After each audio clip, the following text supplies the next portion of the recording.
and welcome. So I have just found out that people film Vlogmas in advance. Maybe not everyone, but people, like, even when they're doing the actual like vlog style Vlogmas, they go to the Christmas markets in advance and they film that whole day as if it was happening on the day. I did not know this. It's December 1st today and I'm attempting to do Vlogmas this year, more specifically Bizmas by Latasha James. I've already filmed this video once. I filmed a get ready with me answering questions kind of thing for this introduction, which is like day one's kind of challenge for Bizmas, and the file got corrupted, so I'm talking to you again. But if I'd known that people did this in advance, I would have done this so long ago, and not on the day, because this feels much more stressful and less attainable, but we're gonna give it a go anyway. So hi, I'm Beth. I live in Manchester. I grew up here pretty much about 30 minutes away, and I am a social media manager. I came to Manchester originally to go to the University of Salford to study music, which is obviously nothing to do with social media, and prior to that I'd studied music my entire life. It was my dream, and then I got to university and I ended up hating it. I think university just wasn't for me. I actually studied classical music at university, which is strange, because music production, like music tech, was my forte. That's not funny. Move on. So I didn't like it in the end, and then we kind of had the whole lockdown situation, and it gave me loads of free time to start experimenting with other things, and I ended up doing media kits. That's how I got into this whole thing. I saw someone posting about it and I thought I could probably do that too, so had a go. I got onto Canva and I got a couple of like free clients to begin with, just to do like a little trial, and they loved it and they were like, this is great.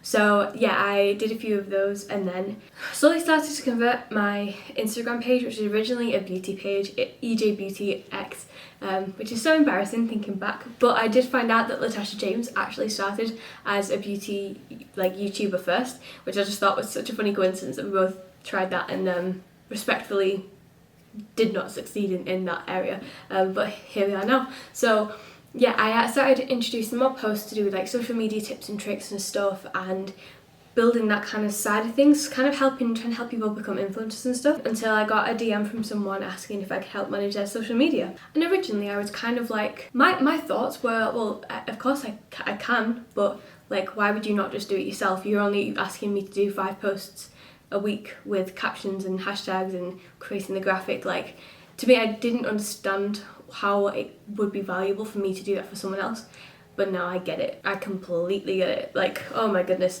So because it was such a simple task that she was asking me to do, and I didn't understand the time value that she would gain from not having to do that, I was charging like £5 an hour, if that. It was in dollars, so it was like $5 an hour. I was so excited that because I was, at the time I was working at TK Maxx, and the most I ever made in a good month was about £350. So to be getting from this first client, it was like a package, so it was $150 a month, which was like almost half of my pay for the month from TK Maxx with one client. And then the client just came rolling in, and it was so exciting. And so I still didn't get why people were asking me to do this, because it just didn't, I hadn't even really heard of Social Media Manager like maybe until like a year before I started, because I know they were around and everything, but I just didn't think about the fact that brands would hire people to do the social media stuff for them. At the time I was only really managing my EJ Beauty account, and I was like, this is easy,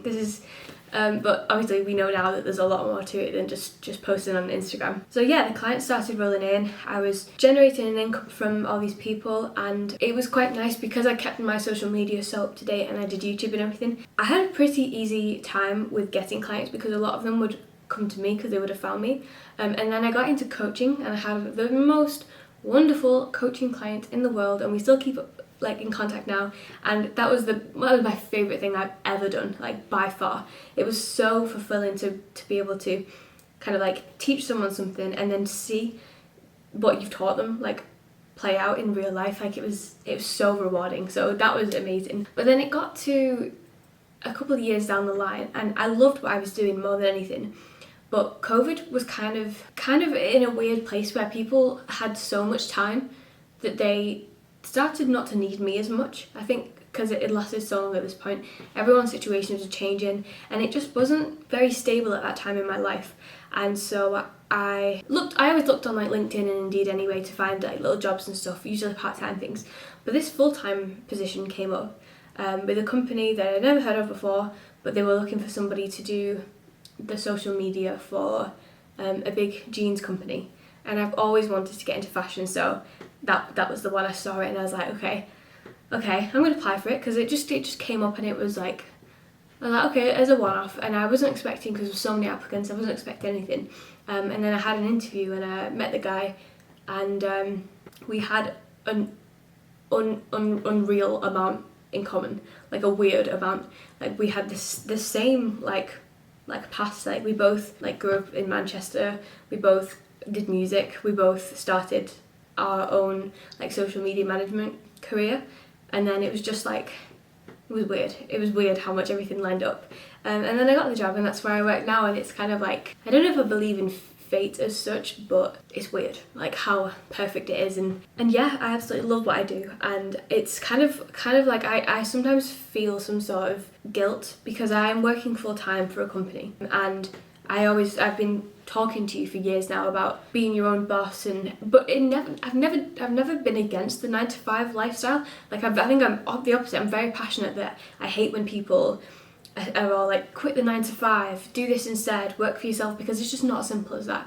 But I will say the job I have now isn't your typical 9-to-5 at all. I have my life, my like work life hasn't changed really at all, in the sense that I'm still completely flexible with time. I can work whenever, wherever.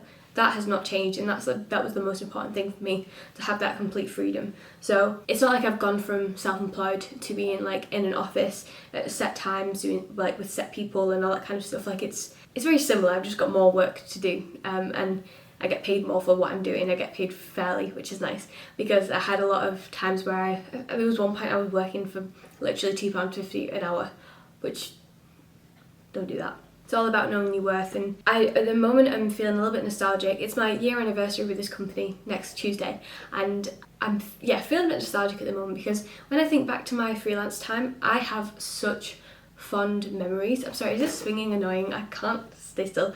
But then when I'm talking to you about it to a friend, they always remind me that it wasn't as good as you make it out to be. Like, because they were there obviously at the time too, and it was stressful when you weren't sure if you were going to get paid and you had difficult clients. And it's not that I don't recommend that lifestyle. I think it's absolutely wonderful, but I think you just got to be in the position where you can take on something that is a bit of a risk sometimes.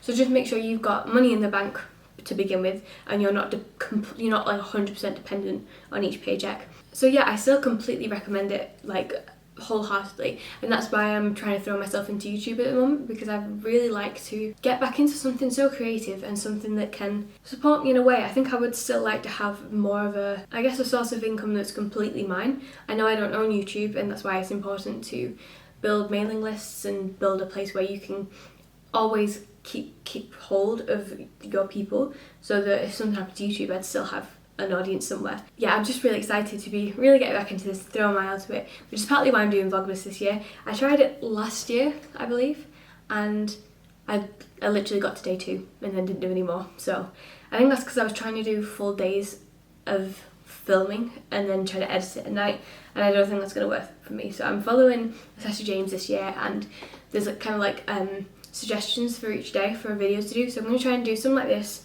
some daily vlogs. I'm still going to do my weekly vlog, so that'll be the Sunday video of each week. But yeah, I would love to hear your story though. Please let me know your story, how you got to where you are today, what it is that you're doing. If you have any interest in this field, I get to speak to a lot of you. It's really wonderful, and hear that you're either just starting out or you're looking for some way to develop your career. But yeah, that's basically it. I could give you more information about who I am outside of work and introduce you in that sense, but I'm very, very good at thinking of things that aren't to do with work, because I thoroughly enjoy this, and then my hobbies outside of work are like this, which then ties back into work.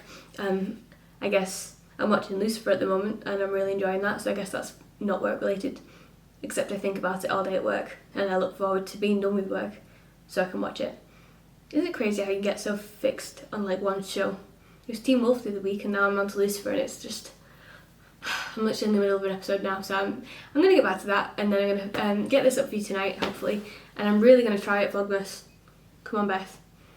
Please, stick to it this year. Thank you so much for watching. Have the most wonderful 1st of December, and I'll see you soon. Bye.